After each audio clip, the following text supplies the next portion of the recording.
Hi guys, I greet all of you in the name of Jesus. I'd like to say a special thank you to the men and women who have been supporting me privately, sending me text message, and who are on my WhatsApp support group chat, and the critiques that I received.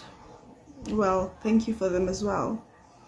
So this is how it started. So initially, Bongolethu Mzozo announced on Hustler's Corner that his Instagram account has been hacked and he wants someone to hack it back. And I have that capability. So I took his numbers and I told him that I can try and assist him. Okay, he gave me his login details. I tried, I reset his password. I tried, it didn't work because he was logged into an unfamiliar device. That's what the software detected. Okay, fine. So he wanted me to design an online store, an e-commerce website for him. I agreed. I told him the price, and he said to me I would have to fly down to Joburg and meet his IT guy and do it from the comfort of his own home because it's very confidential information. When I got to Joburg, he booked the flights. His PA named Studla booked the flights, and I asked him who's gonna fetch me from the airport. He said one of his bodyguards. One of his bodyguards named Prosper fetched me from the airport and took me to his house in Melrose Walk. When I got there, there was no computer, there was no PC, there was no nothing for me to work on. And I asked him what's happening. He said he's in an MK Gala dinner. He's asked his IT guy to Uber courier the laptop to me, and it was getting late. I decided, you know what, it's so hot, let me take a shower and chill while waiting. So I was sitting under the aircon when Bongolethu Mzozo arrived.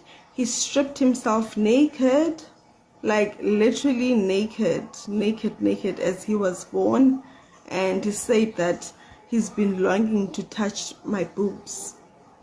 Remember, I'm at his premises. He's the one who booked my flights.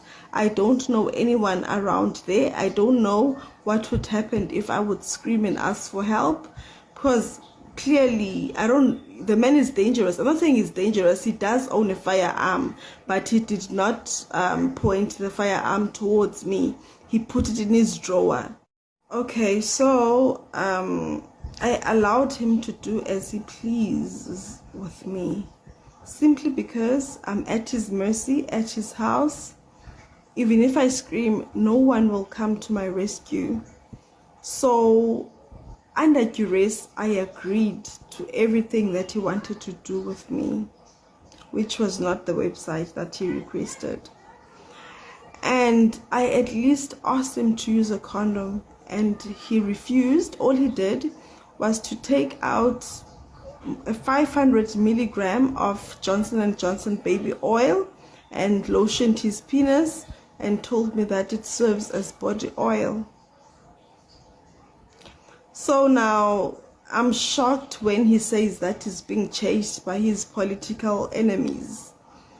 Did his political enemies ask him to have unconsensual interactions with women? No. I've been hiding my face because I've got a reputation to maintain. But him going live and mocking my feelings and the case that I opened against him like that was so low of him. The justice will prevail, and he will